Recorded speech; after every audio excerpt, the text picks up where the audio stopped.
You might remember this Trident maple. I took the chainsaw to and went to town, cutting it up and restyling it, getting it ready for further development.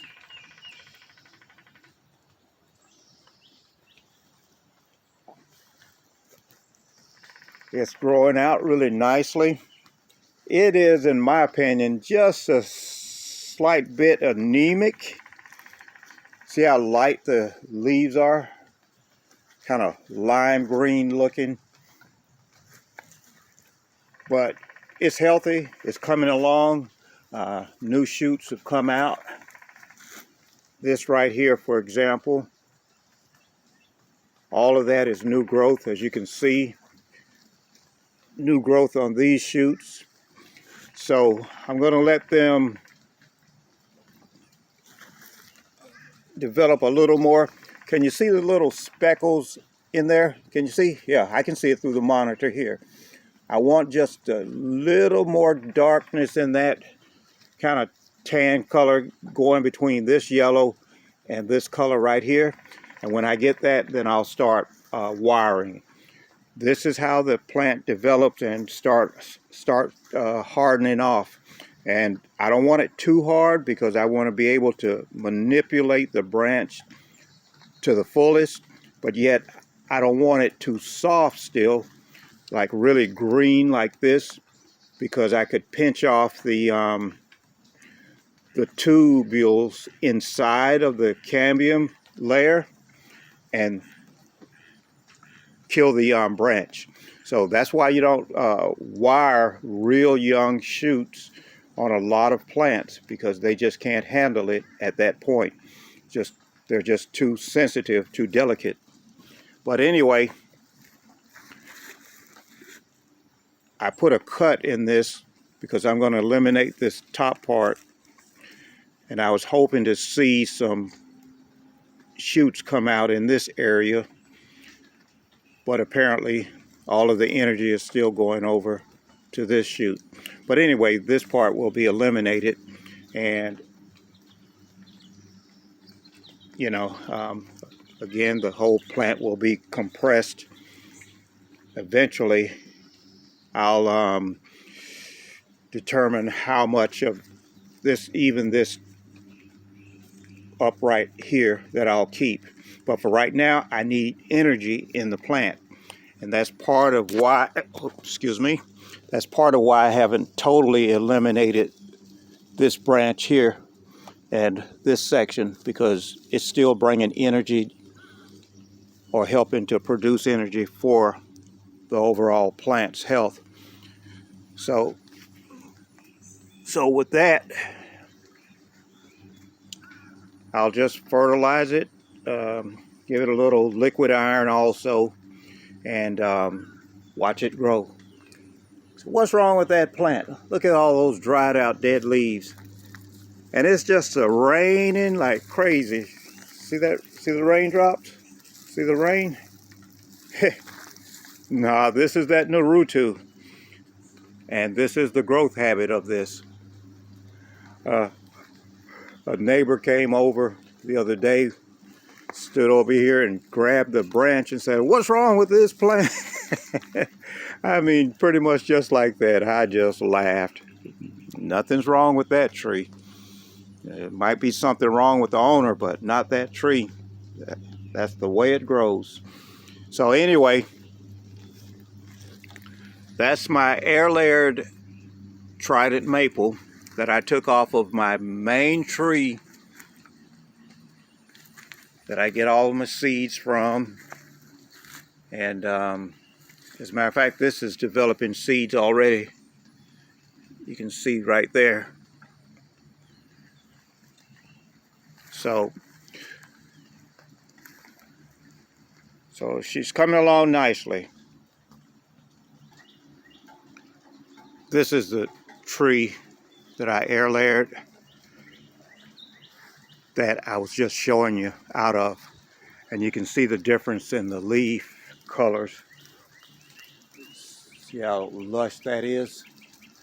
Not because it's a drunk. It's vibrant, it's green, it's full. Some people, but it's hard to see, but straight ahead, right in there, is where I cut that out of. You might be able to see the stump in there. And of course I've got these. Some of these are like 3 years old now, and I was planning on getting into the branches here last week, but it didn't happen, so it doesn't matter. See right there, you might be able to see roots growing there. So something in there has rooted. I couldn't tell you what, but I'll go at it again. It's April, and this is the time that I'm going to start my air layers and continue cuttings, you know, and we'll see what happens. And that tree right there, sometimes it amazes me. I like it. Sometimes I hate it, and I want to cut it down and just make a kind of a cascade showing using that part and then the trunk. But like I said, sometimes it's, oh, and I made that pot out of what they call hydraulic cement. So now you can see the bones of that tree.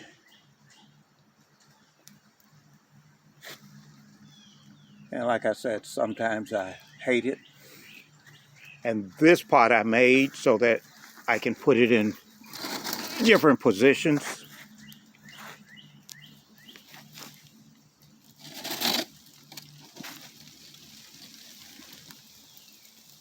That is the main position. I actually have a support stand that goes behind here.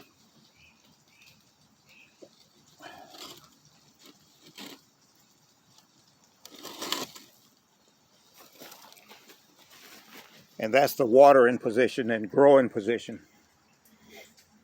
But the other position is what I call my display position. So that's how that works for me. Because this way the water is collected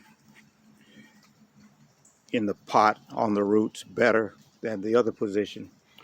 Yeah. So you get the point.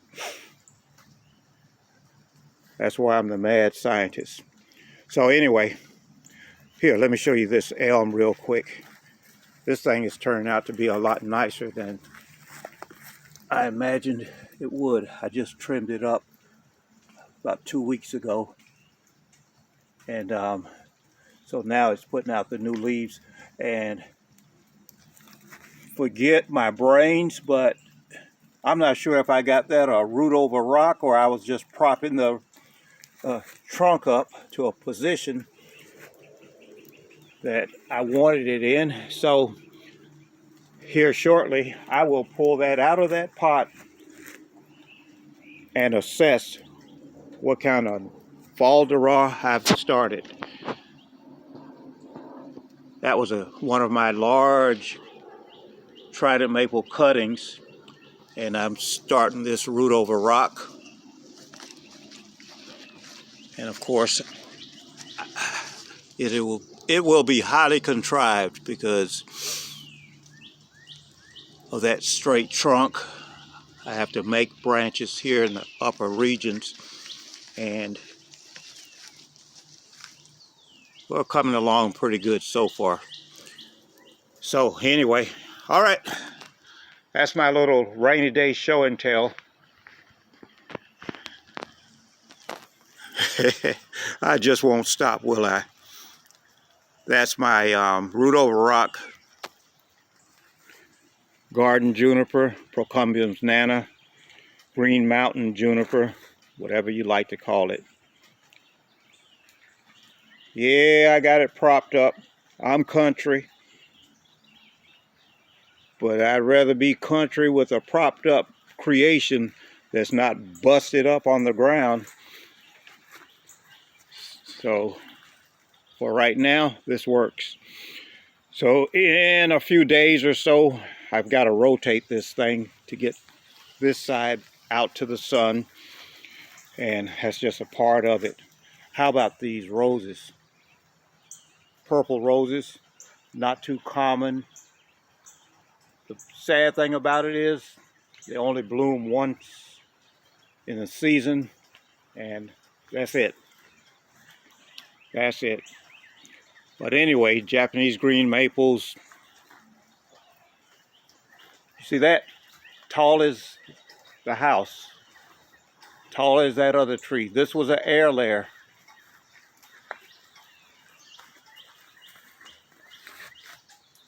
That's an air layer. So that trunk down there right now, I think that's about 7 inches, 8 inches.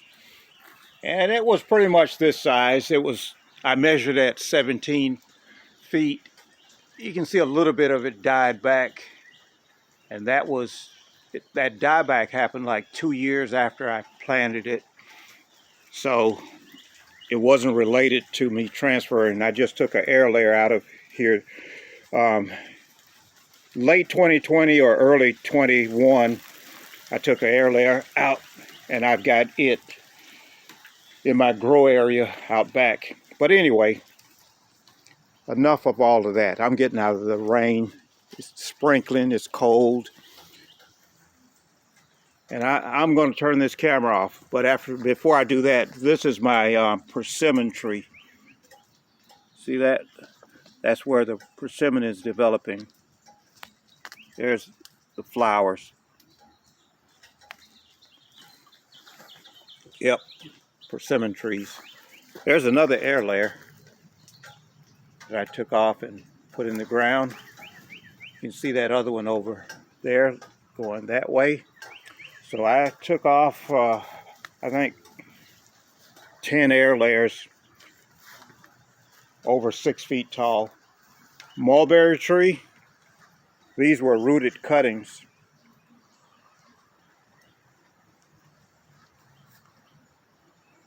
And they've got good mulberries on them too. These are supposed to be the white mulberries. Those are not ripe. Here's a ripe one right here.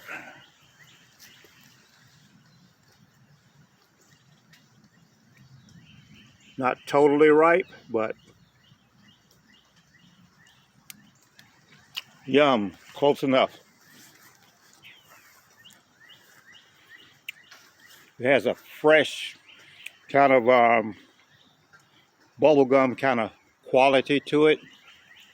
I'm not saying it tastes like bubblegum, but you know that like the regular old pink bubblegum, kind of that fresh flavor. But anyway, that's a Trident maple air layer, and it's putting out seeds.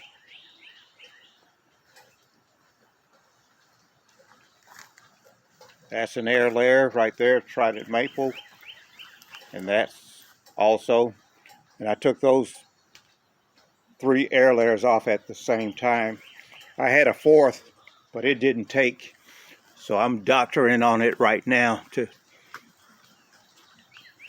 try to get it off of the tree in the next, well, about June or July. I should be able to separate it. I'm forcing it in one of my scientific mad scientists of bonsai ways. So it's not going to be the standard air layer, but I've got my way and my technique, and I'm going to get that sucker off of there.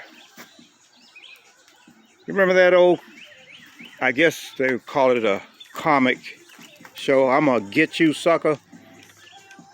I only remember the saying, I don't remember the movie. But I'm going to get that sucker. That is what we call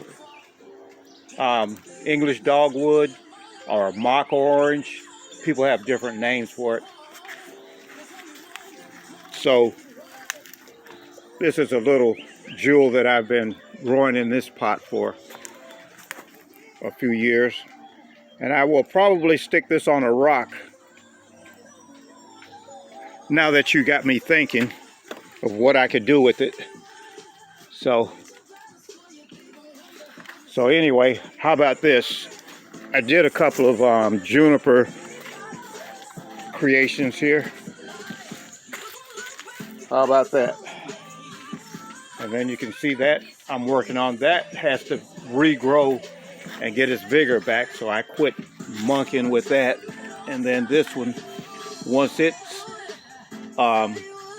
regrowing, I'll do my carving and lime work and such like that. But there you go. That's a lot of raffia work and wiring. So anyway, here comes the rain again, and I'm just going to go ahead and shut this off. Thank you. Enjoy.